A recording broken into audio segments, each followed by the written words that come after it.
I'm glad it happened at the start. I'll blame YouTube on that one. Blame it on the rain. Here we go. That's right, ladies and gentlemen, boys and girls. Welcome to Free Admissions and welcome to Gym Crashers with our special guest, Alia Wagner, known as Sister Elephant. Hello. The amazing Alia Wagner. Yes. Sister Elephant. Awesome. And I'm John Dondo in the house with Joey the Bull, That's right. Adam Bloody Knuckles, Sean R. Life CBD, and Robert the Polynesian Panda. Oos. Right? There's always a crowd in this place. I heard that oos. It's not like you.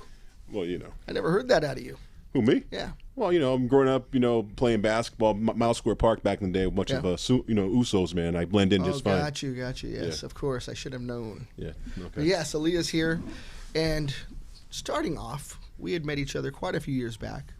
She's a high-level competitor in jiu-jitsu, but she also fought. So she's got this whole history, and I just had to know. That's kind of what brought her here. But the Sister Elephant thing is a whole, like, thing. This, you know, it's more than what people would expect. And it's just something I want to know more about. But let's start with you. Grew up here in Southern California? I grew up, at Santa Monica Beach. I was a beach rat growing up. I have 2 little sisters and an older brother. We were birthed by really young parents, so we kind of raised ourselves. I got into trouble really young. I started using drugs and fighting, and my dad was over it. He was like, I'm going to either lose my daughter or I'm going to give her a different path. I'm going to guide her somewhere else. And he took me into an MMA gym, and he said, if I hear of you getting into any more street fights, I'm going to have a professional beat your ass. And from that day forward, I was getting my ass beat by professionals. And eventually, I got to a high enough level where I started beating ass. I like that. So it's been really fun and therapeutic. And it's got me out of a lot of trouble. I'm grateful for it. I was not expecting this. You know, you ask a real basic question. So where are you from? Where'd you go to high school? All those things. And then out comes, like, you know, something that's kind of significant. And you're very honest and forthcoming in saying that, you know, it started with a little bit of drugs, of course, and I want to be relatable. I want to be honest. You know, Yeah. people don't like to share the bad times, and I have overcome them, and it's part of it, you know. We become better people from it. I agree. True. I agree. And it's my own fault because judging you by the way you look and I've talked to you, you're such a lady. You know what I mean? But then there's this other thing. I mean, I see pictures of you with high-level lady fighters at Black House. I'm like, oh, she's badass. Like, she's not just rolling. Yeah. She's chucking fists, chucking elbows, chucking knees. You know, so that comes along with that. So growing up in Santa Monica, tough crowd in Venice, tough crowd in Santa Monica on the beach. Is that where you're throwing to start with? Yeah, and a lot of gang stuff. There was a few fights that I was in with men, you know, and I'm not proud of it, but I was definitely put in my place. And scary situations, you know. I had 10 staples put in the back of my head by a man. So, It's crazy. yeah. Let's get past that part. Yes. Moving forward, that taught you. MMA definitely has given me a whole new direction. Like, I can go into a gym and feel safe. You know, I can train with certain people, like we were talking about. Yeah. I avoid certain people yeah. as well. But it's my safe place now. It's where I feel at home. You know, I am a 3rd degree or 4th degree purple belt now, almost close to getting my brown. And yeah, like you said, I'm training with the highest level, and I'm so grateful for it. But it's taken a lot of hard work, you know, to get to where I'm at. For people to see, like, all right, she's got some skills. She trains hard, like she knows what she's doing. I have the drive, I have the passion for it. I love this sport. I think you're an amazing mom too. I see the picture, so I know that there's just so much more to this picture. But Gosh, yeah. what is the first MMA dojo that you stepped foot in? All right, so actually, it's hard to put the timeline in order, but I met a man named John Webb. He passed away. He was in a motorcycle accident, unfortunately. But he took me under his wing. He took me into Broadway Boxing Gym. Mm-hmm. That's off like 108th and Broadway in LA. Super cool boxing gym, like old school, like all the trainers were old, like no teeth, like just would hold the mitts super fast, you know. And I was trained there for about a year, and I got in a really bad car accident where I hurt my neck. And so my manager at the time dropped me. And when I came back a year later, they had moved gyms to somewhere called Sweet Science in Gardena or something like that. Mm-hmm. So I went into that gym, and I noticed they put a new female in my place. Sure. And I asked to spar with her my first day back, and my coach said, absolutely not. You know, it's your first day back, chill out, you know, just watch. And I was like, no, hell no, I'm here, I want to spar, like, let's see what she's about, you know? So he's like, all right, fuck it. He puts me in. Excuse my language. No, you can say fuck it. This isn't Channel 7 News. We say fuck it all the time. All right. So he's like, fuck it. He puts us in the octagon, and we start sparring. And I think, like, the second round, she clipped my lip, and I tasted blood, and I gave her 1, 2, 3, and she dropped. It wasn't hard, but maybe it startled her or whatever. She got up. She hit me again kind of hard. I always train at the same pace someone else is training. Like, if you're going to go hard, I'm going to go hard. If you're going to go soft, like, I'll go soft. That's like, the rule of the game. I hit you as hard as you're going to hit me. I'm going to play as hard as you're going to play. Because it's not a fight. We're just sparring. Yeah. So she clipped me again, and I hit her with the same combo, and she fell again, and my coach took her out, and he came in, and he finished the 3 rounds with me. And I don't know who he was talking to, but he said, you need to learn how to take a hit. He could have been talking to me, or he could have been talking to her. I don't know. But when I got into my car, I looked in the mirror, and I had 1, 2, 3, 4, 5, 6, 7, 8 black eyes. Damn. No, well, bruises, 8 bruises around my eyes. And I didn't think nothing of it, but I FaceTimed my dad, and my dad was like, what the hell is wrong with your face? And I told him, and he goes, well, that's not cool of your coach to do that. And then it gave me a different perspective, you know, like maybe he shouldn't have just beat my ass as an example. But at the same time, I never gave that coach, a chance to explain himself. Mm-hmm. I left the gym after that. So from that gym, I started training with Ricardo Diogo. Gotcha. He's a 5th degree black belt under Carlson Gracie. He's a high-level competitor, he's like an 11-time world champion in Brazil. Like, he's amazing. Agreed. No, he's well known in Southern California too, so we know the name. Yeah. So I started training with him for about 2 years, and then he hit on me. Then we got into... He waited 2 years. I'm shocked. Second day is what I'm thinking. So 2 years after I signed up at his academy, he asked me to go with him to Robex after class, and just to get a juice. Mm-hmm. And then he turned to me and started kissing me. I was like, oh! It's funny because I thought he was really cute. He went from like first gear to like fifth, like real quick, right? Quick. And it's funny because I always told my friends, like, oh, my instructor is so hot, like, but he was a lot older. I never say that, by the way. Ever.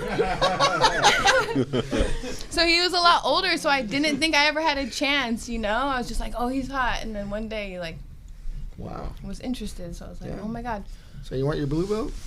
You know what? Oh, my God. No. Do you know how difficult it's been to be his student and wife? Yeah. So I think I stayed blue belt for over 6 years. It's a long time. Because I was competing, and he's like, I need you to be a strong blue before I promote you to purple. I thought it was horse shit because there were people that started before me just passing me up, you know? But he wanted me to just, I was only like one of 3 people in his gym that were competing. So he wanted me to just have a, I don't know, a stronger game. It makes sense because that's part of the game. It's just matching you up according to, you know, what level of fighters out there with the jiu-jitsu game especially. You know, and he comes from Brazil, he knows.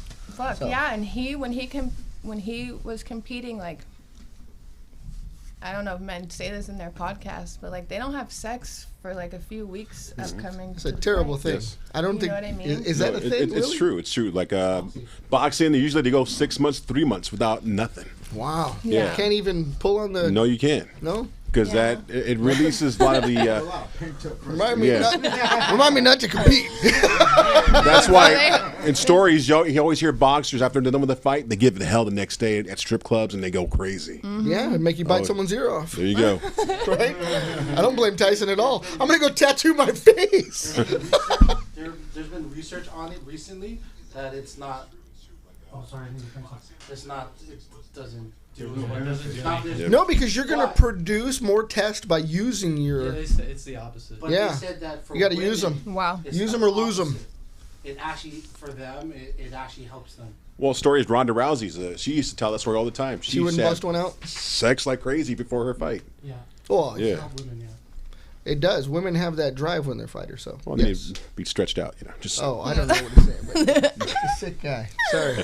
So it was tough leading up to fights, you know, like for 2 weeks he wouldn't want to even talk. Like before the fights he would stay behind the bleachers, like not deal with anybody, you know? That's kind of a fight mentality, though. Okay, you get into your mode, right? For sure. So he had his ways, you know, and he's a lot older than me, so our like training and everything was completely different. The way he prepared for competitions was different than the way I knew how to prepare for competitions. And I remember my last fight, actually, I got called like a few weeks before the fight to fight, and he's like, absolutely not, you're not taking this fight on this short notice, like you need at least 3 months to prepare yourself, blah blah blah. And I was like, no, I'm amateur at the time, like I want to make sure I get all the experience I can, so I don't fucking care, win or lose, I'm going in there, like the nerves, everything I need to get rid of. And he didn't really support the idea, but he showed up to my fight anyways. And in the first or second round, he was like, after the first or second round, he came in to my corner and just yelled at me in the worst way possible. And my teammate Javier Garcia came in and pulled him out and decided to corner me just because. It's a rough thing in the middle of a fight because the focus has to be there. So I don't necessarily agree with that behavior. You know what I mean? Oh, it was You got to be horrible. in the game. It was horrible. I was so distracted. I felt like, Yeah, that can lose the fight right there. oh, I did lose the fight because I mentally wasn't there. I like looked at the ref and I cut it. I was having like, I don't know, Anxiety. anxiety. Yeah. Your head's not in the game anymore. Yeah, it was real. It's not that I got beat up in that fight. It was that my mind wasn't in it. Yeah.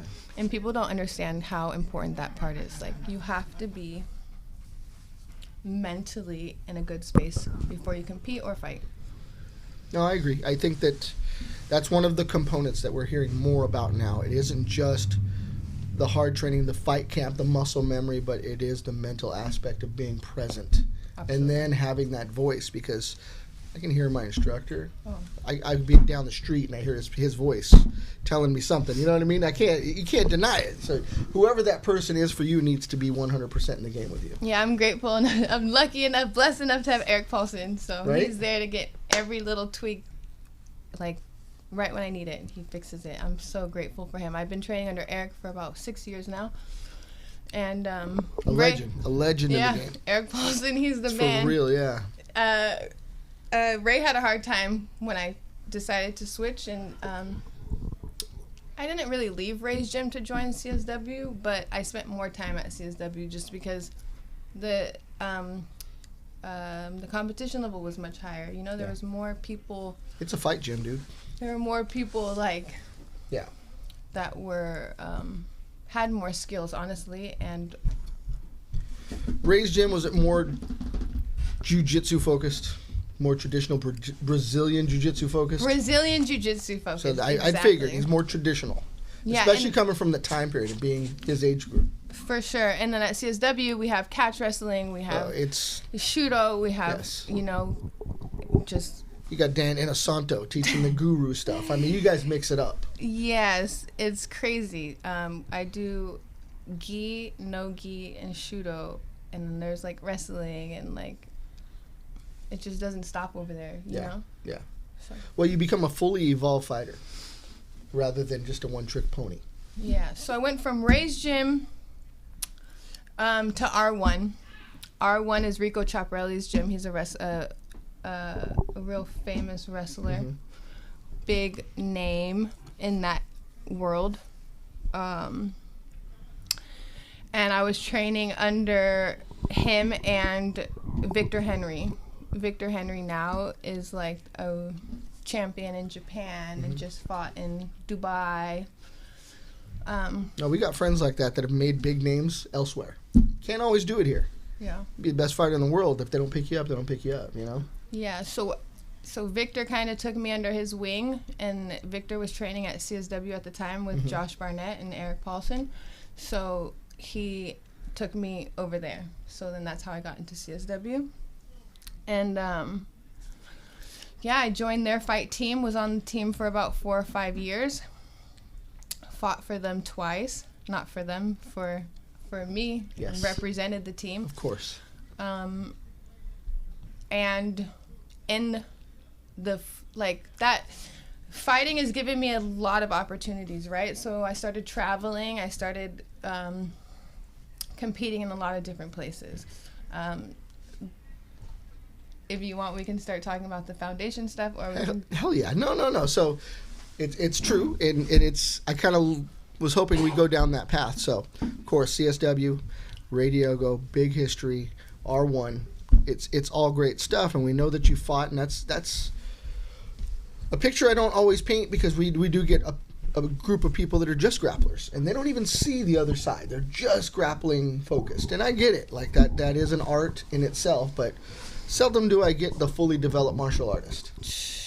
It's being a fully developed martial artist is insane, because grappling is one thing. It's exhausting. Sure. But when you have to get up and down and up and down and up and down, it's a whole nother world, you know?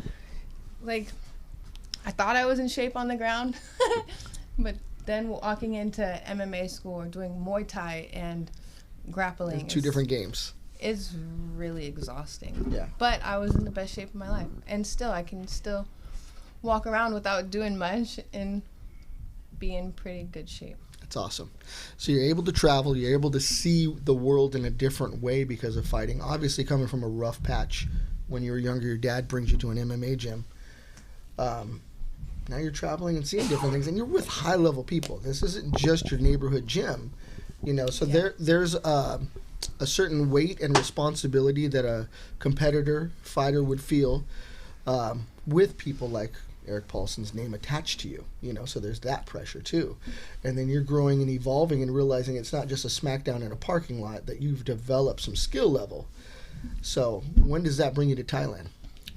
Well, let me go on to this really fast. Do it. All right. So... John, pull her microphone. Microphone a little bit? Okay. Turn it back to her. Thank you, producer Robert. Okay. So we'll start with where I met you at Rev Gear competition. Yes. Right? I won 2 matches that day. A triangle from Mount, and the second one was points. I got a gold medal that day. It's awesome. Then I competed in Josh Barnett. He has a catch wrestling tournament in La Habra that he does. It was my first catch wrestling tournament, so I wasn't really clear on the rules or what the hell I was doing. What the differences are? With a bunch of wrestlers, and Yeah. I was scared shitless, to be honest. I lost both of my matches that day. One, I got pinned. I had the girl in half guard, but somehow she managed to get both of my shoulders pinned on the ground. It's a different game. So I don't know what happened there. Yeah. And then the second one, I really just miscalculated the girl. I thought I had her, and she fucking tried to take my arm home with her. Oh, I've had that happen. Somebody tried to disconnect You my know? shoulder once. Yeah. And then Worlds, I lost rear naked choke. After that, I flew to Naga with all the guys and girls that were fighting at the time at CSW. There was me, Josh, Barnett, Victor Henry, Laura. I forget her last name. I know But- Laura, by the way, but I can't remember her last name. But It she's starts so with cool. an A. Yeah. And then Alyssa Garcia, I think. Alyssa Gold. Yeah, so a bunch of us, we went out and we did that tournament. Oh no, Lori. Lori's one of the girls that are at CSW. No, Laura. Is it Laura? Yeah. Anyways, it's Steve's ex-girlfriend. Wait, I don't know. So I won 2 there. I won it by a choke, and then another one went into overtime. Competed in San Diego. Won 2 fights there. 5 grappling. That was in 2018. That was Huntington Beach. Huntington High School. It's my school. That's where I graduated. And then the 2 fights. Oh, you know what's funny is I didn't add. So my sister moved to Bangkok about 5 years ago, and I decided, why not try and compete in Thailand while I'm traveling? And so I think that's the dream. If you're a jiu-jitsu person, go to Brazil and compete. If you're Muay Thai, go to Thailand and compete. oh yeah, I went to Brazil and competed and got my ass beat by 13-year-olds. It was Yes, you horrible. did. It was horrible. You competed with 13 girls in Brazil. I don't know very many people that have done that. 13-year-olds. Oh, okay. 13-year-old girls, they were so Okay, young. she's been doing it since she was born. They get Oh, raised in man. it. So she had Yes. 13 years of jiu-jitsu at that time. You did not. Dude, Clean kicking those ears, my old man. ass in the favelas, like Yeah. that was an experience. There's a place, Adi Galo, he's in Brazil. He has what's it called? He has it's in Rio. You can walk up the favelas, and he has like a hostel with a gym and a restaurant. You're There completely we go. safe. I don't want to Sorry. miss this. Sorry, yeah, Adi Galo in Rio de Janeiro, Brazil. He has an amazing hostel that has a jiu-jitsu gym. Very high level people go there to train and That's stay awesome. there. Those are the kind of places that the dreams are made of. There's Trust one in me. TJ too. So tacos in Brazil or tacos in TJ, Brazil. You can roll in a favela. That's legit. Yeah, and it's safe, and Right? there's like great food there, and Brazil's open right now if you want to go. Right? Oh, let's go. They have the best bikinis. That's all I They know. do, and some Right? big booties. Everything's all cheeky now because of them, right? I can rock a No, I hope not. Speedo. You can do the bow ride. Right? But yeah, so you went over there. So I went you got to- the favela life. I mean, that's a whole different thing, Oh my man. God, yeah, but you know what? It was really scary, to be honest. Well, they're I'm organ lucky. harvesters. I'm lucky I had Hay there to Yeah. It's a whole. be my translator Right? and protect me.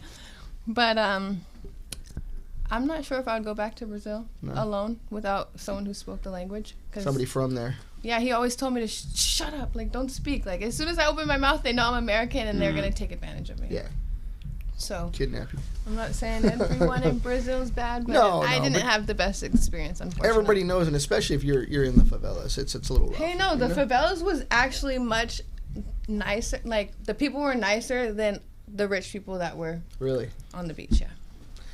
I don't know. There's stories I get. It goes both ways. The Gracies taught the rich. Oswaldo Fada taught the poor. You know what I mean? I hear both sides of the story, so it's an interesting thing, you know. Yeah. So then Carlson Gracie actually put together their first competition in Bangkok. I don't know how it happened, like while I was there, but That's timing, dude. it was Sometimes. so cool. Ray got together with all of his old teammates from Carlson Gracie team from Brazil. Some of them hadn't seen each other in over a decade, and they were all there to like ref and put the competition together. And actually that Christmas I got his son a globe with a little sticker on it that said we're flying out with the date. So him and I both competed in the competition. No one showed up for my weight division. I went up a weight class, and That's probably always the case because you were probably teeny back then. unfortunately, I lost by points. The girl just kind of sat on me the whole time, which was no fun. But my stepson kicked ass. After his second match, he almost died. He was so lethargic and dehydrated and messed up from the weather and competing and everything. It's a different world. And so I ran into the mall and I found a pharmacy and I found these little packets of like electrolytes, and I ran back to him and I threw him in his water, and he went out for his last match and threw the guy in a flying armbar and finished him in like 30 seconds. And I was like, what the hell? How'd you do that? He's like, dude, I couldn't last another 5 minutes. I had to finish him fast. And Brazilian I was like, electrolytes sick. are cocaine. It was so I need some of those sick. electrolytes. You gotta have a bump. No, have a bump. seriously, I brought some home because I was like, Yeah. what the hell was You got that? them past customs. I dig it. So that was a freaking experience. And I started spending about 3 months out of the year in Thailand to be with my sister. And That's got to be cool, though. I mean, the rest of us got to get up and go to work, and you got 3 months in Thailand. well, I get a it week in didn't- Hawaii, it and didn't I'm start stoked. like that. Let me You know? start back. It didn't start like that. Okay. It started with like 2 weeks Okay. vacation, Bangkok? Bangkok. Okay. And then I'm an animal lover. When I was using, and there's a reason why I started using, which I'm not going to bring up today. Maybe in the future I'll be more Got to comfortable. bring her back. She's famous. Got to bring her back. Don't forget me. Well, there was a movie that was made that they had to change some things about me. It's called Underdog, but that might have some things to share about my life. Okay. But animals, I love animals. They've never judged me. They've never talked shit to me. They've always been there for me. That's cool. I love animals, so my spare time I like to spend time with animals. So I don't know where I went first, if it was a zoo or a sanctuary in Bangkok, but I saw the treatment there was terrible. And I saw how poor the country was, and I saw what I could do is, with my little bit of money, can help these people so much.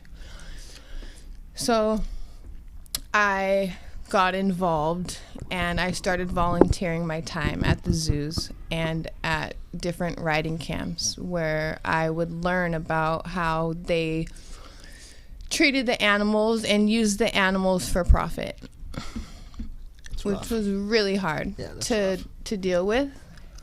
And in the beginning I was really mad and angry and wanted to talk shit to everybody, and finally like this Australian woman came and was like, look, this has been going on in their culture for thousands of years. Yeah. They have to eat.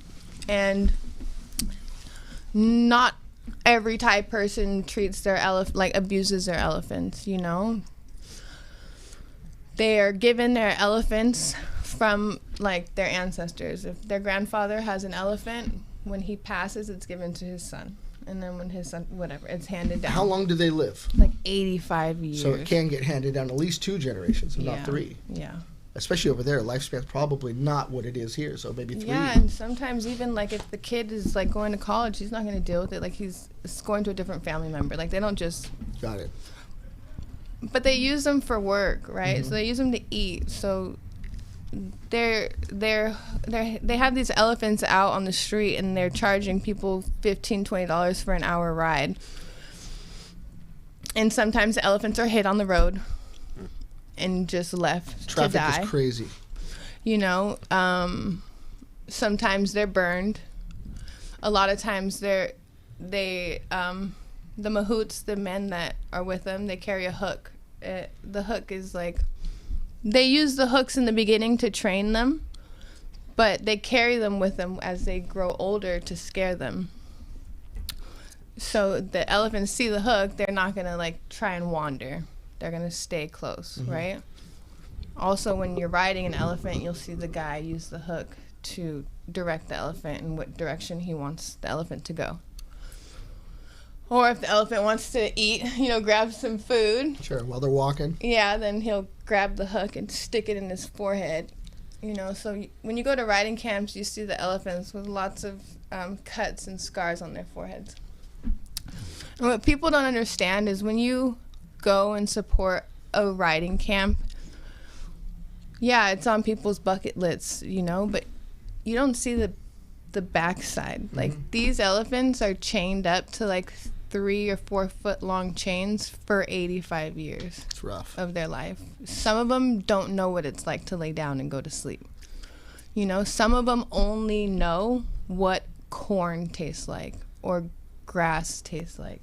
You know, what's hard for me to see is like the humans coming in and taking over the animals' land to grow crops and stuff, but not sharing those crops with the animals whose land it really is. Yeah.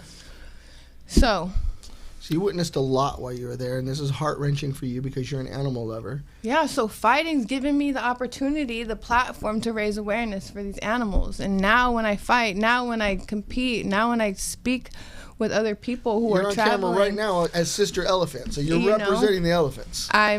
I direct them, I guide them to different places. I have brochures, I have travel guides like to help you go support the more ethical sanctuaries when you are traveling in a few different places in Thailand, Sri Lanka, Myanmar, Laos, you know, wherever you're going in Southeast Asia, I'll probably be able to find you a place to go where they're not abusing the animals.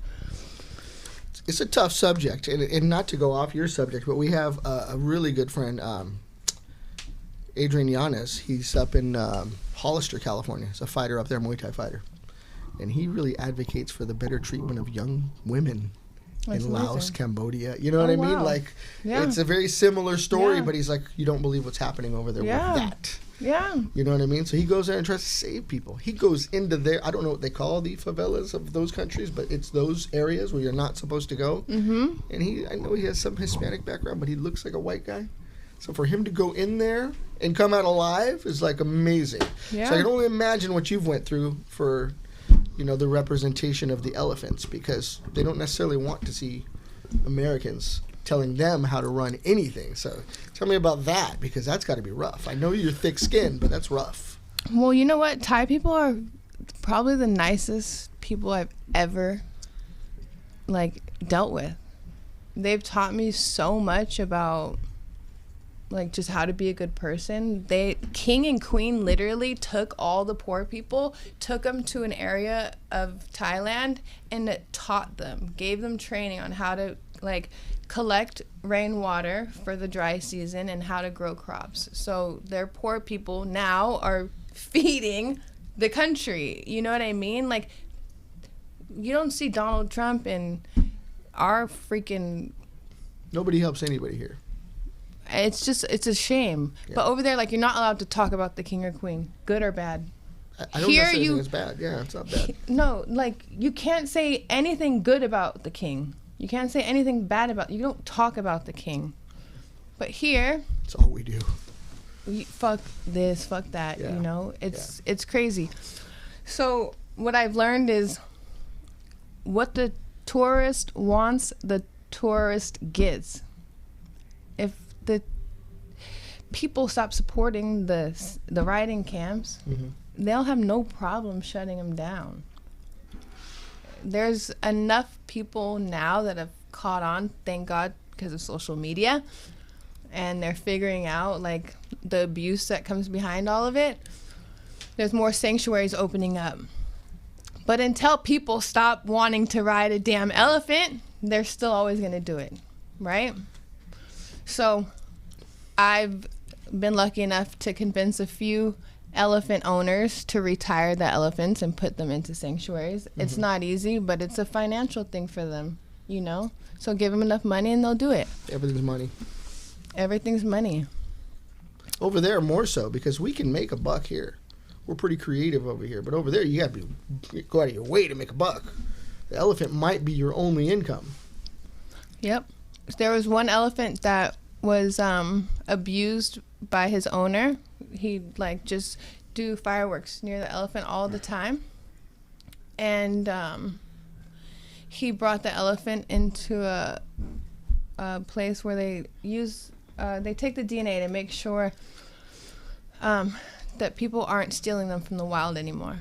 So this place, it's like someone works for the government, and he somehow has a bunch of elephants. So this man brought this elephant to this place, right? I spend time there. I forget what it's called, but it's in Ayutthaya It's like an hour and a half north of Bangkok. But he came to visit the elephant like a year after she was there. Like, You missed her. she killed him. Oh my God, she She remembered. remembered him. Wow. And she Elephant killed him. never forgets. Yeah, that's what they say. Make a good impression on an elephant and it'll remember you the rest of its life. And it killed. How did it just stomped him?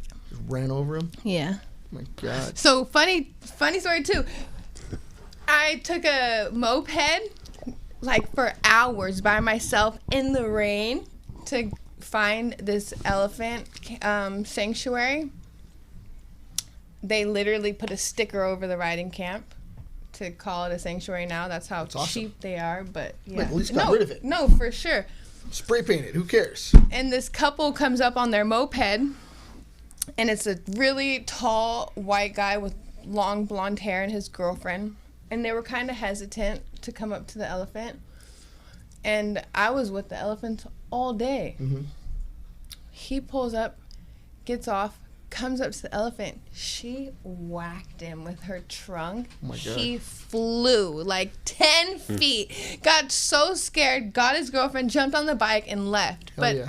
what Freaked out. was it with him? Bad energy, man. You know? What was she Bad afraid of? juju. It was so weird. People go over there for different reasons. I'm not going to bring them all up. No, true. Oh, jeez. That elephant knew that dude did something wrong, and she whacked him. And I like that because I've heard stories, you know. I've got other friends who went there to fight, and they ran into different things themselves. They've left bars with things they weren't supposed to leave the bar with. Oh, yeah. No. Hey, Thailand, you can see some really cool Right? shit.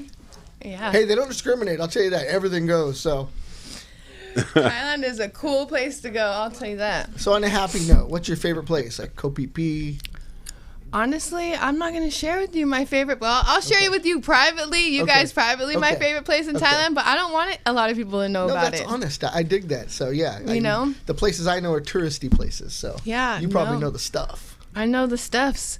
How about favorite food? Favorite food in there? It's called somtam. It's a papaya salad. It's like raw here. It's like a green papaya that they shred up, and they put it with. Honestly, I don't even know, but it's like just a raw papaya salad. It's really good. Isn't that like lob? Lob has like raw mango. I think it is green mango. Oh no, I never had that that. was good. Yeah. Yeah, that and fried rice. But street hell food, yeah. I eat the street food all day. It has so much more flavor, and I think got sick one night. It's gonna happen. Just one night though. People were like, You eat in "Don't LA, eat you get street sick food. one night, Don't right? eat street food when you're over there. You're crazy." I'm like, Let's do it. Go to the taco meat. Yeah, that's true. Robert Right? went to Panda and he wiped out half of Arizona. So it happens. It does happen. Yeah. so yeah.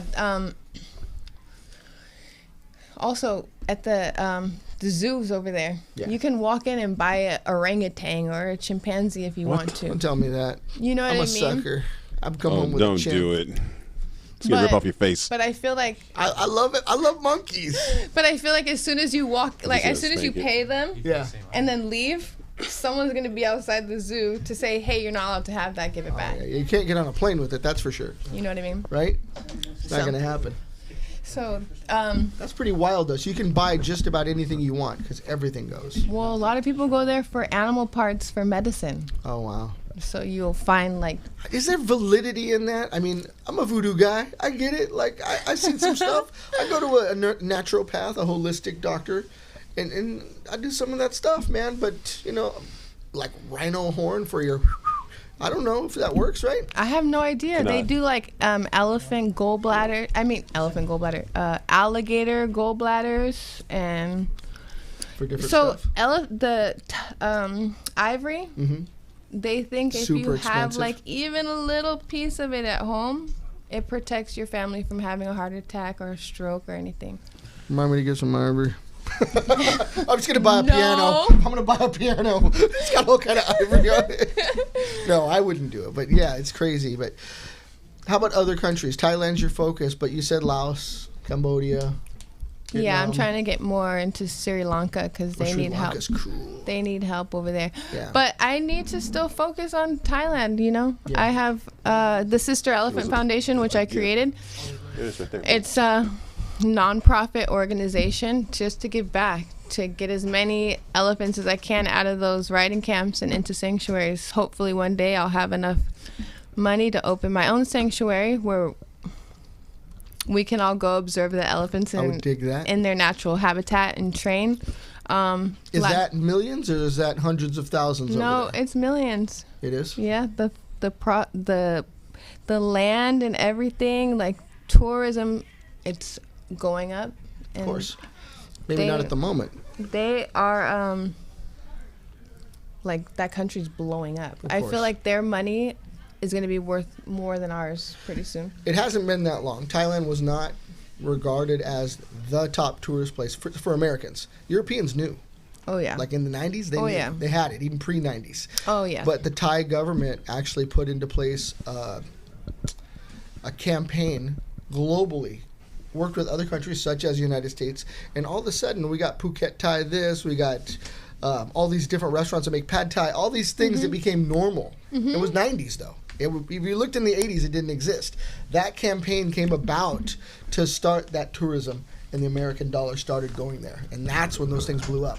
Probably at the same time they were blowing up the riding camps, which is not good. But then, of course, we catch on, we learn, and it's something that we would like to stop.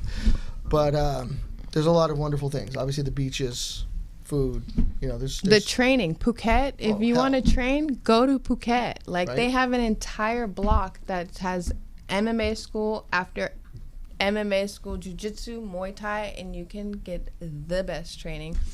They'll kick your ass like 8 miles before traiing. And like then that. fucking 200 kicks, like full speed, and they don't. bamboo, bamboo, bamboo. Yeah, it's badass. You ever kick bamboo? No. No? How are your shins? Pretty developed? Yeah, Calcified?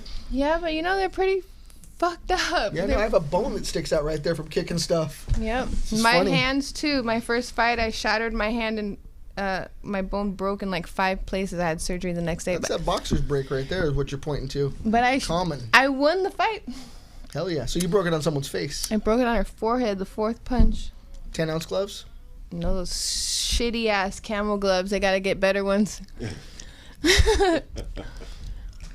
Joey, I see you looking at me. Is it that time? It's about that time. All right. So we have not got the full story. Alia's here with us. We're loving it. But I know there's so much more. So I'm just going to say that my segment is about halfway done, and I know we're going to have to do this again. But I'm just so happy to have her here. I'm going to give it up now for Bull or No Bull. Joey the Bull's coming on for his segment. So you might hate me after this, but I'm giving it up to Joey. Here comes Joe. Thank you. I'll sit on the mic. It's in the cushion. The mic's always in the cushion. Take care of Aaliyah. I will. I'm loving the stories. I'm loving hearing the whole, saving the elephants. I was a big fan on I forgot what channel was Discovery. I think it was like that with watching Whale Wars. Yeah. And that Yeah. I always wanted to be on that ship to save these whales because it's very heartbreaking. I mean, honestly, I'm a big dude, but I get very emotional when you start talking about the elephants. And Cry. no, I'm not gonna cry. Honestly, I'm trying not to because He cries. Just tell the stories. no, I'm just telling the truth. It's a sad situation where you see these elephants that are chained up and just the other day when he told me that you're gonna be on the show. Just for shits and giggles, I watched the Dumbo show, the Dumbo movie on Disney Network. They tortured Isn't that it elephant.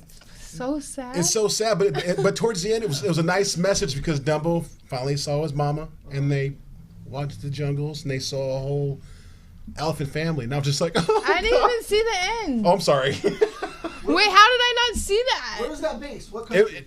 No, it was basically the Dumbo, the cartoon. It was a new movie that came out on like. Oh, I know they redid it, but is that CGI. is it a different country or is No, that it was here in America. Okay, It was so here in we America. torture elephants here too. And they It's terrible. didn't really, of It's course, so terrible. It was just terrible. But towards the end, it was a positive message where they let Dumbo with his mom be, free. And they were in the jungles, and when they were in the jungles, they were over a waterfall, and there was all these elephants. Oh. And so Dumbo flies down, and he's so happy. Oh yeah, I did see that. And then towards the end, I'm like, oh God, this is so beautiful.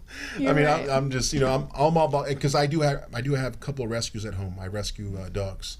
Nice. And I have a couple of Chihuahuas. One was supposed to be sent to a pound, but we rescued her from an old lady because she couldn't take her to the old people's home. And the other one, we rescued her because, unfortunately, when she was a pup, I guess the old owner broke her back. And so therefore they found her dragging around a field with her 2 broken legs. When they found her, they did a lot of water therapy, and therefore she can walk, but she can't poop like a normal dog. She has the walking poop, but she can pee. But she's our little Zoe, and she's like a little sweetheart. She can't jump.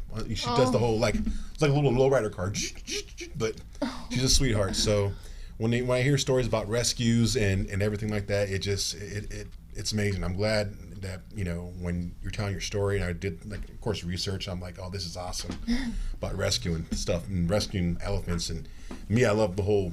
It's just, you're telling the truth. I mean, you look at some of these videos of people that have dolphins in their small little tanks that people won't take pictures of, and like SeaWorld.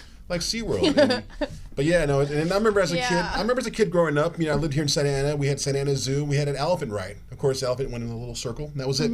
Pretty much, you don't know where the elephant slept or stayed. It's just that you went on the ride, and you're enjoying it as a kid, but not realizing when you get older. It's like, damn, these elephants are... Do elephants lay down if they're allowed to? Yeah. And what's crazy to see, too, is at the zoos here, there's one elephant at the zoo. In the wild, the females stay in packs. They stay in big groups. Yeah. And there's a guy... They stay. Their whole lives in big groups. There's a guy I follow on Instagram. His name is Tarzan something. He's I forget his name, but his full name. But he's a guy that goes out in the jungle. He stops all the poachers from killing elephants. I mean, it's pretty sad when you see a dead elephant on the road with their tusks taken out, and then it's all they have left, just because they want to shoot them. It's heartbreaking, man. Well, there's a big problem in India too. There's a lot of railroads that aren't protected. Yeah. There can be noises that they can send out before the train comes, but every day there's a few elephants getting hit by trains over there, and they don't care. No. But like I said, I'm not trying to sound corny, but if elephants have been able to speak the English language, they will probably always say thank you to you and doing what you're doing. It's awesome. It's awesome. Thank you. I'm just telling the truth. Seriously. It's the truth. I mean, from overcoming. No, from overcoming what you in your life story, because everybody had that life story. You can keep it real. I had that same life story too, growing up. Crazy, and so doing, and so doing what you're doing. Honestly, it's amazing. I'm very happy. I mean, it's just very heartbreaking for me. I'm just emotional to hear that. But anyway, people that know what's going on right now, I am doing this little segment. I'm actually, believe it or not, I'm getting surgery done. So weekly, I'm showing everything what I'm doing, visiting the doctors. With surgery, I'm getting the sleeve done, because me being a dude at 450 pounds, it's been hard to lose weight and all that stuff. So I've been going to doctor's appointments and then so forth and so on. So therefore, they're going to make my stomach to like a small banana, and eventually I'm going to start losing weight. So I think I did a little video this morning. I'm not sure if Robert wants to play it, but it's a 5-minute video of my life getting up in the morning and showing people what I do and when I go to the doctors and so forth and so on. It's entertaining, so make sure you put the sound up so people can hear it in the studio.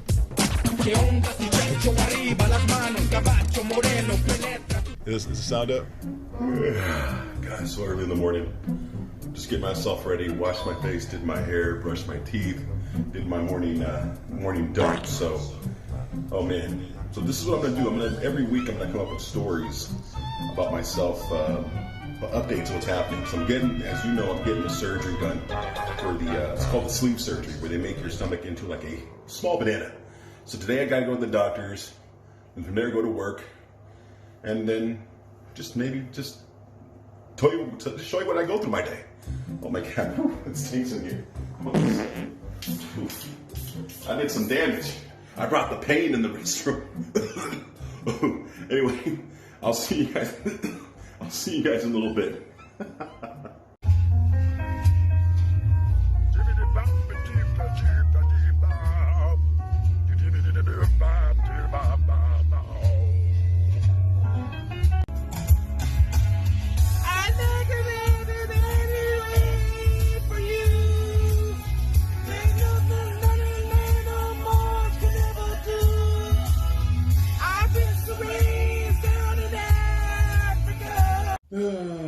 doctors, get ready to do my appointment with x-rays. What else? They're going to do radiology, get some blood work. So, yeah, I'm just going to just wait until they call me. That's my day. Get ready to do this big surgery. I can keep you guys posted. I don't think they're going to allow me to tape inside. So, can't wait. It's going to be crazy. Ooh, wow. Oh, hey. That's a nice couch. Well, my appointment's finally over. It was kind of crazy. They made me drink some fluid to see everything go down my esophagus, see what's in my stomach. Took some x-rays, got some blood work done.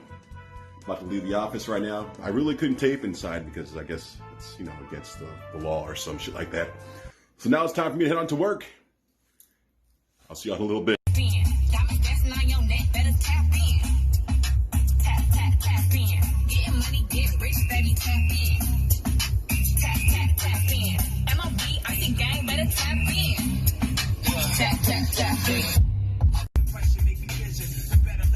Type of place to raise kids in.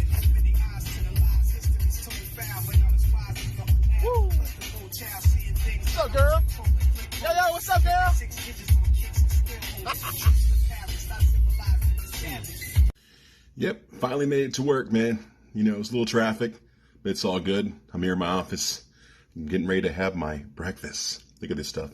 Stuff's actually pretty good. That's this protein drink that we get at Costco, I think. And this is vanilla flavor. I mean, I tried the chocolate, didn't really like it too much. But vanilla,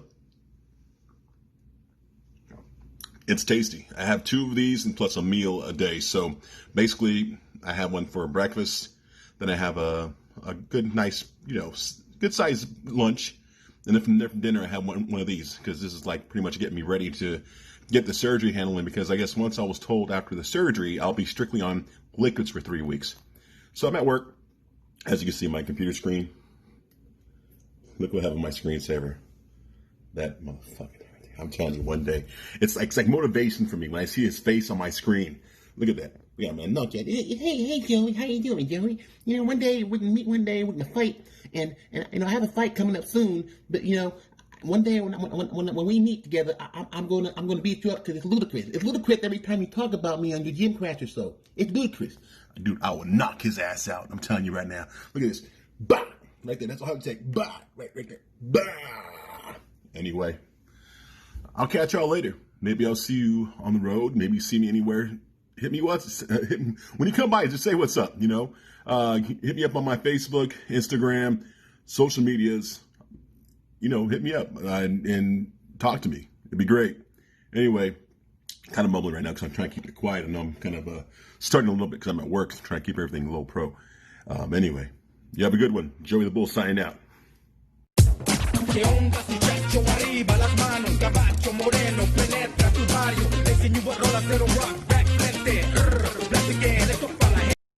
Time maybe in December. So just a quick update. When I first started doing this liquid, before I did this liquid diet, I was about 2 months ago, I was up to like 470. And ever since I've been doing this whole liquid thing now, when I went to the doctor's We called him Brother Elephant. A couple of weeks, Brother Elephant, you fucking asshole. And then a couple of weeks ago, I went to the scales, and now I'm down to like 420. So I figured by the time I get the surgery done, I'll probably be at least down to at least 390. And then from there, I think once the surgery's up and going, I think within a year, I'll probably be cutting down to at least maybe 150 pounds. So I'll be looking like a new man, I'll be looking all... We're excited for you. Are you nervous to do the surgery or excited? I'm not nervous. I'm just motivated. After this is going to happen, I know it's going to be 3 weeks of pure liquid, 3 weeks of pureed food, and after that, 3 weeks of introducing solids. So, and the only thing I'm kind of worried about, some people have different reactions to the dumping process. If you know what dumping means, No. It means the shit. That means if I'm drinking liquids and I decide, I might have gas, I might, fart. It might not be fart, it might be shart. And it's scary. So, I might have to wear a man pon. You know what a man pon is, right? No. It's when you get toilet paper and you nice thick roll, make it almost like a little tamale, and you fold it in half, and then you put it in your butt cheeks and you leave it in there and you stand up. So it's almost like a tampon for a dude. What the? Yeah, it's almost like a tampon. So if you fart, at least it absorbs in the toilet paper. I've never heard that. No, look up. No, if you ever look at, no, if you look up a episode of Robin Big, Big used to actually wear a man pond, and it was on one of the episodes. And people were like, "What's a man pond?" Like when it comes out. It just looks like, a shitty situation. I mean, at least it absorbs in the toilet paper, and then you like go to the restroom and boop, pop it out. It's like a little injection seat. I'm just letting you know. I mean, just being real with you. But anyway, Hey, when we get ready to fight, we go on the distilled water. Yeah, hell yeah. Oh yeah, by day 3 we have water. Yeah, all- for it's all day. water. It's Oh, man. terrible. yeah. So yeah, you I'm don't. familiar. I won't be judging the little gases no more. I'll be having to go straight to the restroom. Like if you see me leave this chair in the future, that's the reason why. Plastic on the Please do so. Otherwise, it's gonna be a slip and slide all day. Oh, I'm just letting you know. But I can't wait, folks. But next week you're gonna see another live feed of a story that I did. This is my pilot right here. dig it. You hope you liked it. This is something new, and I'm gonna tell my stories. How I got some people that I ran into like DJ Khaled, Dennis Rodman. I'll probably introduce them to my stories on my next segment. Paul Abdul. Oh, Paul Abdul and maybe RuPaul. That'd be awesome.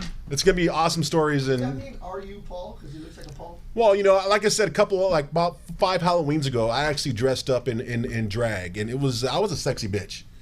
Honestly, I mean, Nice. I looked like one of my fat tias, but hey, I looked hot. My aunt, my tia, my aunt, Yeah. and so yeah, She goes to Mexico. she knows. Anyway, this is Bull No Bull. Next we got Adam with his fight Breakdown. breakdown. Nice. Leah knows fights, so you got the right girl. All right. I'm just giving my little picks and bets for the week and then breaking down the main events of the 2 major promotions we got this week of the UFC and Bellator. Robert, if you want to bring up, let's start off with the prelim because that's what I'm kicking off with. It's a pretty important fight. All right. Starting off the night with Brandon Moreno versus Brandon Royval, Battle of the Brandons. I'm going with Brandon Moreno on this one. He's a minus 190 favorite versus Brandon Royval. Brandon Royval's kept pretty active during this year. He's coming off of a win over Kai Kara France, a great submission win. Personally, I'm going with Brandon Moreno on this one just because of his experience, resume, more in terms of I'd say more well-rounded MMA skills. He has some submissions, submitted Louis Smolka, which is no easy task. And then on top of it, too, has fought, I would say, more bigger names within the 125 division, even though it is still somewhat developing. And still, they're making it, fleshing it out a little more, especially within this new era. Is But this a big watched fight? Is this what people want to see? 'Cause I'm kind of familiar with Brandon Royval, but not Brandon Moreno. Brandon Moreno's pretty big. Brandon Moreno? Royval. Brandon Royval's a newer guy, I would say. It's a bigger fight for the flyweight division, especially in terms of the It's a huge rankings. fight because this might determine. This is definitely going to determine This who's is a the potential number one contender in the Catch him future. all like you did. You know Brandon. You actually know Brandon Moreno. We interviewed him and I forgot. Yeah, he's. Remember, it was combat jiu-jitsu. Oh, yeah. It's all coming back. Yeah. That Brandon You Moreno. gotta feed me a memory pill or two. Yes. Give you something. But definitely in terms of either guy, this is a big one in terms of the rankings and especially who could potentially get a title shot, especially with, with the main event, that flyweight title being up for grabs. And, this is the first title defense of the new flyweight champion.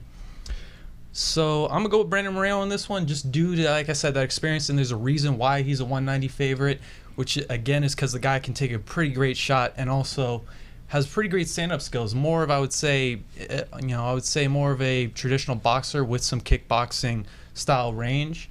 Comes in with a really tough chin. I'm going with Brandon Moreno on this one. Royval. Yeah, Royval might give him a Right? tough time. So it's going to be a good fight. I'm gonna go with Royval on this one. I think he's tall, quick. He scrambles all day long. It doesn't matter if he's striking or on the ground. He goes for the kill at all times. Mm-hmm. I think he might get into a scramble situation that Moreno might not be ready for. But the thing is, if That's Moreno, the thing. if I Moreno, was thinking that too. That's the one thing that kept me from going with Royval. Because when I was looking at this fight, I was just like, ooh, Brandon Royval could be a nice underdog to pick to make some money. But that's the thing is, he got caught with Kai, and Kai's a big hitter. But obviously he had some good skills, came back at him, and, he caught him on the ground. But also, Brandon Moreno's caught other good jiu-jitsu guys on the ground as well. And also, I've seen his defense and his overall jiu-jitsu defense as well. He's not going to sit there and want to just sit there and play the guard game and wait it out. He's trying to get back up to then take your head off. Yeah. I'll bet a burrito on it. And then Cejudo's been, he's lived with Cejudo for a long time. Wait, which one? Moreno? Moreno. Oh, I didn't know that. Yeah. So he's been, he has that. He's also been into huge jiu-jitsu competitions and done very, very well. Brandon Moreno slows the fight down on the ground. I think he has a great chance of just stalemating Royval's actual scrambles and actions. But I feel like Royval keeps it on the feet, mixes it up, and somehow creative. just scrambles. Yeah, he's creative. Elbow, and then some of his strikes, he's a little more ballsy with what he's willing to risk in terms of what the damage he's willing to take. But also, you can't take those same risks with a guy like Brandon Moreno, who's, he hits hard especially for 125. That's a division where you guys see more volume punches, but we've seen Brandon Moreno just straight clock some guys out. Yeah, Brandon. That's true. It's a good fight, but I really think that Skulls then came on the show and talked about how he was beating his head and he wouldn't go out. Yeah. And one of these two guys, whoever wins this fight, I believe is going to be up for the title contention. Royval, depending though, if he wins, Royval's going to need one more win to get that title shot. I think he gets an exciting win and a finish. He'll get the title shot. Maybe. But if not, then guaranteed Brandon Moreno wins this. He gets a title shot. All right. Well done, Adam. Well done. Moving on to the next one to kick off the main card. Shogun Rua versus Paul Craig. A rematch of a draw. I'm going with Paul Craig on this one. I think this is, the old saying, Father Time is undefeated. It's really hard to pick Shogun on this one. Not that he looked bad in his last fight, but every fight you see him at the end, he looks like a bloody mess. He's bleeding out his face. You see all the scar tissue build up. He looks like he's been through a meat grinder, even if he wins.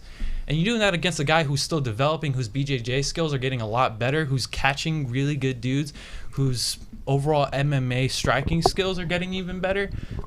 It's one of those things of like developmental guy versus an old guy who's kind of becoming a little bit of what's the term? Gatekeeper. Legend, dude. He's a legend. He's a legend. But again, Father Time's undefeated, and you stick around this game long enough, you eventually get into that gatekeeper position. I go with my heart. I'm gonna go with my heart and say, "How about you, Alia?" That's a tough one. I'm gonna do Rua too. Old school girl. Yeah.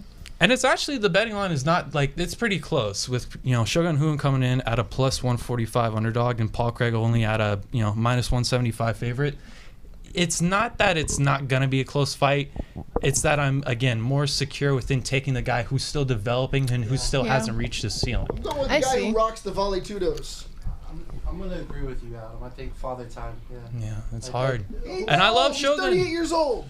He's given us some great, amazing fights. You know how many wars that guy's been in? He's 180. He fought in the most toughest MMA rule set of Pride. and fucking ruled it. And you can get steroids and not get in trouble. In fact, in Pride, I've heard from professionals, they encouraged it. Yeah, no. They encouraged it. They said that we won't test you. We will not.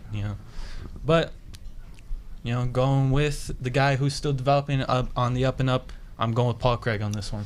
Oh, he has a good shot, baby. But I'm burritoing up with Mauricio Rua. Joey. Well, I love restaurants, and I love the place where they make the food in front of you and sushi. So I'm going for Shogun. Shogun restaurants. That's what I'm talking about. Look at Joey. He won't be eating a restaurant for 9 weeks, but he's still talking about it. That's all you're talking about. Every day. Just a bite, I'll be full. Get it. All right, Adam, get it. Moving on to my underdog pick of the night. A fight to make, again, some good money to be made on this fight. Caitlin Chukagian versus Cynthia Calvillo. Cynthia Calvillo's looked really good coming up to flyweight. But in her last fight with Jessica Evil Eye, I wasn't too impressed with her striking. And, you look at Caitlin Chukagian, again, more fights at flyweight has faced more of I would say, the top contenders within that flyweight division of women's from what I remember. On top of it, too, she has a reach advantage of 4 inches coming into this fight. And we've seen Cynthia Calvillo get pieced up a little bit within certain fights. And I just don't see her being able to, pull off that same kind of Jessica Andrade style of, getting in low, using my, my strength and my power to catch her. And I really think that Caitlin Chukagian's just overall use of movement and range is really it's going to come out and really show in this fight. And then on top of it too, you know, she's coming off with a little motivation. She was piecing up, or not piecing up, but that on Draj fight was competitive. You know, she got caught with the body shot. She was trying to tough through it. You know, things happen. And so I think she's coming in with a lot more motivation. She still has, you know, she's still within that title talk. I know she did lose to Valentina, but she's still at the top of the division, still can easily would put in a string of 2-3 fights and be back in within another title shot. So I'm going with Caitlin Chukagian on this one. I think this is a really good underdog pick. This is a really good, like, just good striking fight. Yeah, actually, I was really surprised she was. Dude. Isn't she AKA or is she Team Alpha Male? Calvillo? Yeah. Yeah, she's AKA. AKA, San yeah. Jose. But that's the thing. It's tough to take the AKA fighters because they've been kind of up and down with how their gyms have been open.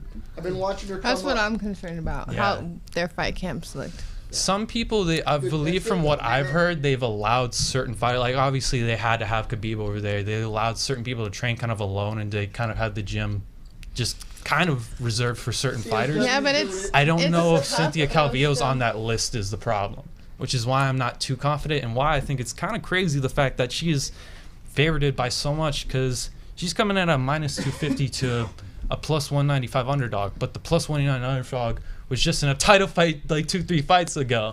So this is one of those lines that you look at. This is, you know, you don't want to count out Chukagian on this one, even though she is, like I said, she's coming off of that first round loss, but she was on a tear before that. They have two different games, right? Completely. Yeah, very. Totally. Well, it's stand-up striker versus, you know, getting close to, you know, grinded out grappler. Yeah, so it's gonna be Calvillo's whole goal is gonna be to get her to the ground and Close finish the her. distance. Impose So it it out. all really depends on her camp right now, how well she's trained and prepared for it. I think, and I haven't followed. I haven't kept female up. Perspective. I love that. That's exactly right. Yeah. Dig it. Are you going with Calvillo? I want to say, like, if I was Calvillo looking at my opponent right now, I would go in and try and finish her with my ground game, right? Mm-hmm. So I would have had a really strong camp to prepare for that. I don't know what she's done, And but that's I'm the thing. assuming it's the same, right? So I would assume she would be the more She's a motivated one in this fight. Yeah, she wants her head. No, definitely. And like I said, Cynthia Calvillo's coming in. She's the new kind of fresh blood within that 125 division. But like we said with AK, we don't know, and especially being No, for sure. with her being a grappling, you need to keep up with that every day. You need to Absolutely. keep up with the 100 times. You can't just have a little sure. break within Good that. call. Good call. Yeah. So, I'll roll with that. all Is it right. Joe? Oh, Almost Well, skipped Joe. My you bad. know- The trio with Calvillo. well, you know what? I like my girls nasty and freaky. That's why I like when girls like to be chokagan again and again and again. Chokagan. Chokagan. Choking again. Choking again. All right. I knew it was coming. That's what she said. Moving on. What just happened? Moving on to the Mike Perry fight. Mike Perry coming in at a minus 150 favorite versus Tim Means, who's stepping in on short notice. Tim Means coming out a plus 120 underdog. I'm going with Mike Perry on this one. This is one that can go either way, but I'm going to just go with Mike Perry on this one just because we've seen his grappling improve majorly, especially with what he was able to do with Mickey Gall, holding the top position like it was, keeping within the transitions.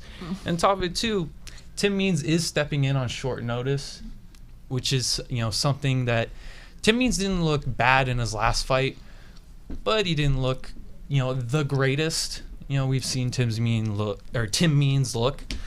And on top of it, too, Mike Perry's been in a good mindset lately. Mike Perry's been doing his own thing. He's been running his own camps. Animal. His face You know? is all just cut up and smashed, and he doesn't give a crap. We all love Mike Perry, love right? We all like Perry. How do you not be a fan of Mike Perry? You know, and I am revealing my bias on this one. I'm taking Mike Perry on this one. I am a huge Mike Perry fan. How do you not be a fan of this guy's fight? He's going to come forward. He's going to try to take Tim Means' block off, you know? He's got a baby on the way. He's got to earn that win bonus. He's got to put on that fight of the Pay night. for diapers. You know, he's gotta Hey, pay but for he some can't go diapers. chasing. He can't go chasing. He'll No get way. caught. Exactly. You know, he's got to also, you know, make his new girlfriend happy on top of it too with the great coming Yeah, home but with a that's great win. that's a lot of Oh, he has a lot of pressures and a lot of things going on. Yeah, that's not great. But Mike Perry's also looked happier than we've seen Mike Perry recently. So Well, like he could be spending a lot of time at home. that's true. That's true. I'm going with Mike Perry on this one. I want to go with Mike Perry too, but fuck. This is a wild one. Who knows? What do you think of Robert? Robert's like, oh, you wrong. Not wrong, but I'm just saying I can't. I love Tim Means. I think Dirty Bird is. No, Dirty Bird's a great fighter. Dirty Bird's a tough fighter. Yeah, he's a tough fighter. But short notice. Dude, I don't think that guy. I don't think he fights any different either way. I think he just goes out there, goes straight forward, and just take your face off. Well, he's interesting about Tim Means is like he's had the same coach the entirety of his career, so his style's never really changed. He's stuck with the same guy, so you're not really getting new philosophies. You're not gonna change much. Neither one of the guys really, but good to Yeah. know. Hey, are we gonna talk about this chick Joey? fight? 'Cause Well, that's a good I gotta chick get fight. mine too. Oh, I'm sorry. Get it, Joe. Get it. You know, Like Scary Perry? no, I like pizza, and I like Perry's. So Perry Pizza. Oh, okay. You know, Gotcha. Jim Carrey. Jim All Carrey. right. You know, yeah. Okay. Moving make any on sense. to this great co-main event. You can lose one once in a while, Joe. It's okay.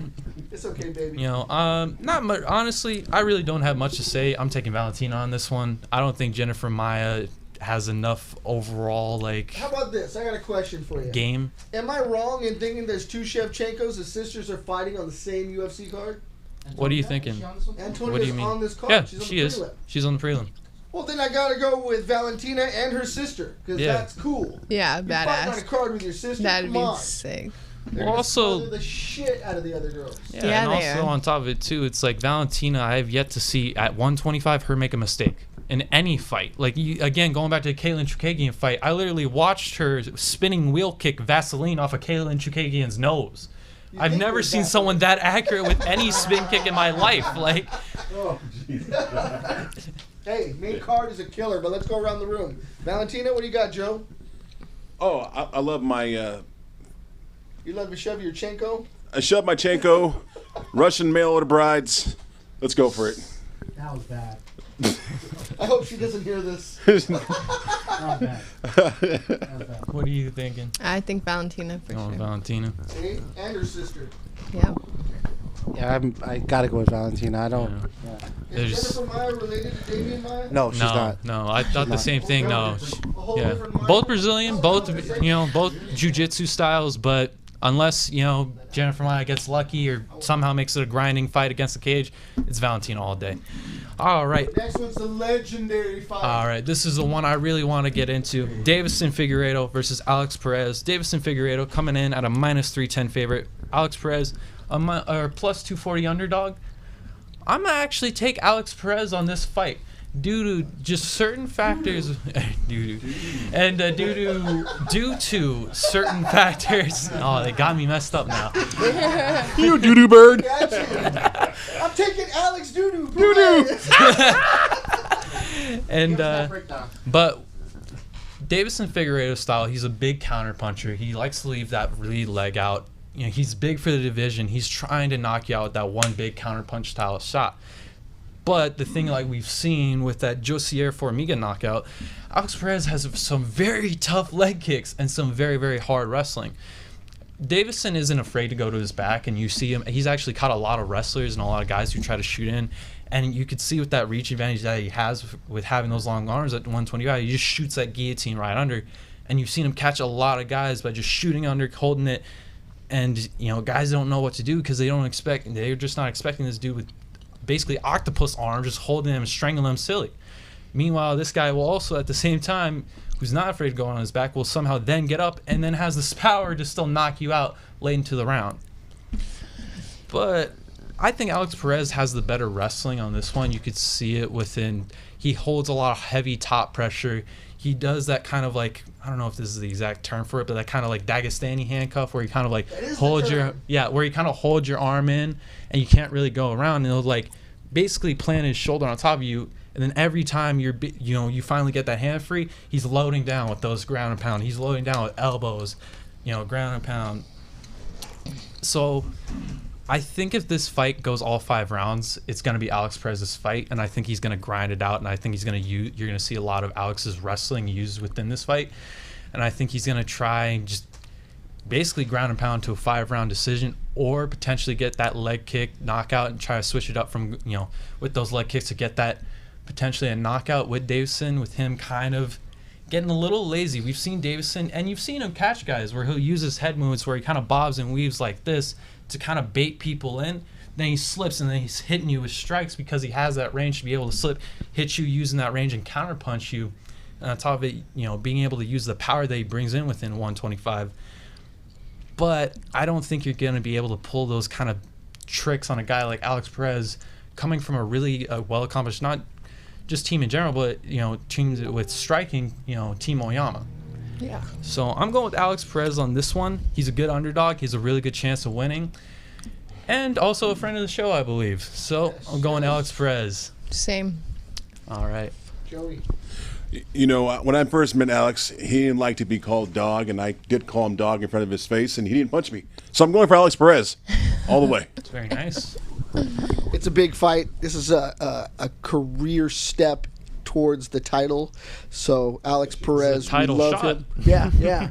It's just an amazing thing to see him at this level. We all know what he can do, and there's a reason he's there. I mean, look at the fights alone right there, just what we see. 24-5-0 versus 19-1-0. I know Davison Figueiredo is a badass, but Alex Perez is a puzzle I don't think he's going to solve at all. What do you think, Robert?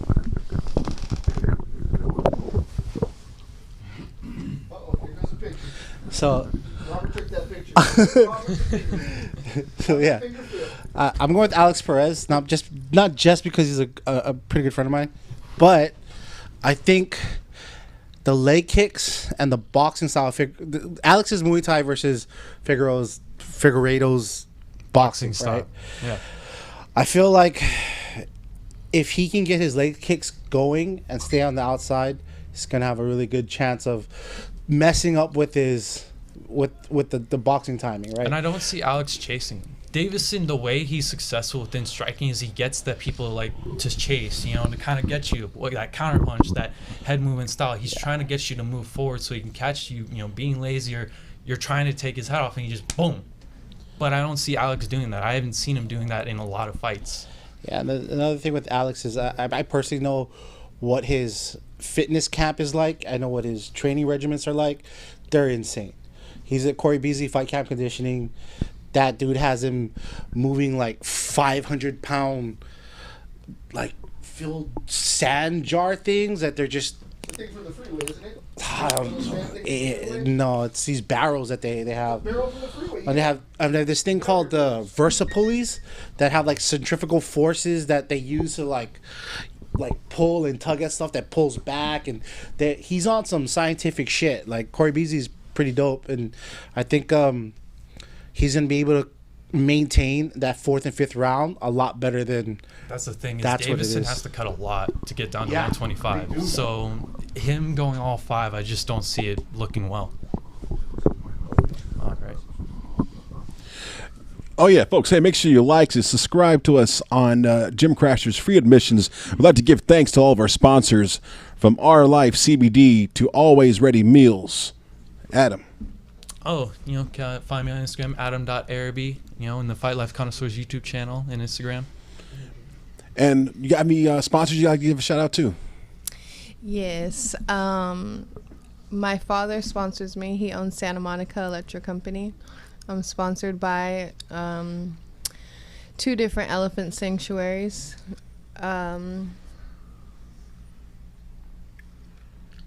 I'm sorry, I'm going completely blank right now. That's fine. I'm that's still fine. stuck in the fight. So we're. Well, of course, my gym CSW under Eric Paulson, Ray Diogo. I'm at Black House with Bolt Wrestling. I'm all over the place. And where can they find you on your social medias? Sister Elephant. I'm on Instagram, and that's pretty much it. Sweet. Where can they find you, Dondo? Right here, Dalo Jiu-Jitsu, Dondo the Gym Crasher, and John Dondo on Facebook. Hit us up. We're coming at you every Tuesday night, 7 p.m. live, bringing you great people like Alia Wagner, our sister elephant. She's taking care of the elephants in Thailand, Laos, Cambodia, all over Southeast Asia. So if you're looking to go and travel and learn more about that region, you know where to find her, Sister Elephant. It's at Sister Elephant on Instagram. hey, if you want to get some rounds in, she's training at a bunch of different places and she doesn't back off. So hit her up. We're here if you got questions for us. If you want to get on the show, reach out to us. And then I got Joey the Bull getting his sleeve, getting things in order. He's going to be a fighting sex machine in about 6 months. Yeah, you could find me on Facebook, Instagram, TikTok, Twitter, and OnlyFans or Fans Only, whatever they call it. Yeah, I'm in my little Speedo dancing around. Only $9.99 a month. For the man pawn of his ass. There you go. That's right, folks. This has been another great episode of Gym Crashers. We'll see you next week. Peace out. No worries. That's so good. It gets a little weird. Jesus Christ. Get out of here. Man pawn was something new to me. But apparently